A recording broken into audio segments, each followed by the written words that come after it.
So, Kouri Richins has been charged with the murder of her husband. Supposedly, she gave him a Moscow mule, which is drink, and it was laced with something. Yeah, something, something. We are going to take a look at the prenup because there has been a lot of conversation about that. This is going to probably come up in the trial, but let's go ahead and jump over to that because there are some things in there that I definitely want to point out. First of all, this copy looks a little old. It's from 2013, but it's going to be a little difficult to see some of this. So I just wanted to go ahead and point that out to you before we got to it. All right, premarital agreement made the 15th day of June 2013 between Eric Eugene Richins, husband, and Kouri Brock Darden, the wife. They are contemplating marriage. Some of these provisions that you see in here are going to be the typical provisions that you're used to seeing in a prenuptial agreement.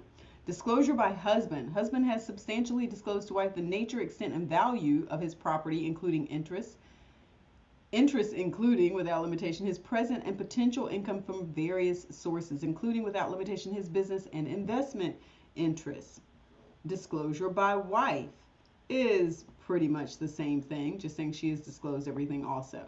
Mutual agreement for good and valuable consideration, including without limitation the contemplated marriage of the parties, and mutual promises herein the parties define their respective rights in each certain property, assets, and liabilities that they have or that they will acquire later.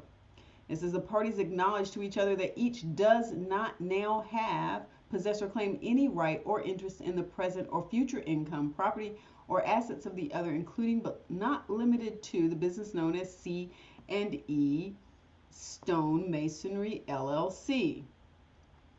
This business is owned in a partnership between husband and a third party. It says wife shall have no right or claim to the business, including its value, its assets, and its accounts receivable, whether existing at the time of the marriage or to come into existence after the parties' marriage, except, here's the exception, that if husband should die prior to wife while the two are lawfully married, husband's partnership interest in said business shall transfer to wife. Now think about that for a second. Sometimes when you hear of cases going to trial where one spouse has killed the other spouse, motive becomes one of those things that the prosecutor wants to talk about. Now they may not necessarily have to prove motive, but it helps to sell the jury on saying this party killed this other party, because the jury's going to want to know why. Why would someone do that? Well, in this case, you see that if they are still lawfully married, I just showed you that, if they are still lawfully married, it says if husband should die prior to wife while the two are lawfully married, husband's partnership interest in said business shall transfer to the wife. To some people, that might sound like a pretty good motive. Requirement of marriage. If the parties shall be married, the rights with respect to the property owned by either of them at the time of the contemplated marriage or acquired during their marriage shall be subject to the terms of this agreement. However, if for any reason and regardless of fault the parties do not marry, then this agreement is void. Well, of course, we figure that part out. All right, separate property of husband. The parties foresee that following the date of their marriage, commingled marital funds may, from time to time, be spent on or invested in the business C&E Stone Masonry LLC. The parties agree that C&E Stone Masonry LLC shall nevertheless remain the sole separate property of the husband. The expenditure of commingled marital funds on said business shall not give wife a claim or right to any interest in said business or alter the separate ownership of said business, except that if husband should die prior to wife while the two are lawfully married, husband's partnership interest in said business shall transfer to wife. Basically, this is saying it was his before the marriage, it's going to be his during the marriage, it's going to be his after the marriage, assuming he's still alive, it's always going to be his, even if marital funds are used on it. Section 3, waiver of marital rights and separate property. And look at this. It's talking about the wife. It says the wife agrees to release and relinquish all right, claim, or interest that she may acquire in the separate property. It is her. She is the one who has to relinquish this. I guess I can't hit my highlighter here because I really did want to highlight that part. Any interest she may acquire in the separate property of the husband known as C&E Stone Masonry LLC. Again, he is letting her know that she does not have any rights in this, and she is waiving her rights in this. Even if it's, look, it says here, whoops, right to make and take gifts. Okay, they can still make and take gifts to each other. However, let's point this out. No such gift shall constitute an amendment in whole or in part of this agreement without a written addendum to this agreement, signed by both parties before a notary public. Sometimes people will try to say, oh, but, the party said that we were going to have, that they were going to give me that, and they were going to change that. If it's not written down, forget it. Independent legal counsel. Let's see, because this part's really important. Sometimes people will sign an agreement without having an attorney look at it, and then later they want to come back and say, oh, but I didn't have an attorney look at it, so now I want to contest it. Well, you aren't going to be able to do that with this one. You can try, but let's see what this piece says. It says, the parties acknowledge that they have had a full opportunity to consult with an attorney of their selection pertaining to the terms and conditions of this particular agreement, and to advise them as to the legal effect of this agreement so they would understand it and how it may affect their property, their marital property rights. It says, in the event that either party has not consulted an attorney pertaining to the terms and conditions of this agreement, that party acknowledges full understanding. So you're saying, hey, yeah, I didn't see the attorney, but I'm acknowledging that I fully understand these terms and conditions. It says here, the party expressly waives any objection at a later time based on the fact of not being advised by an attorney. So you're not going to be able to use that as your excuse. That's not going to happen.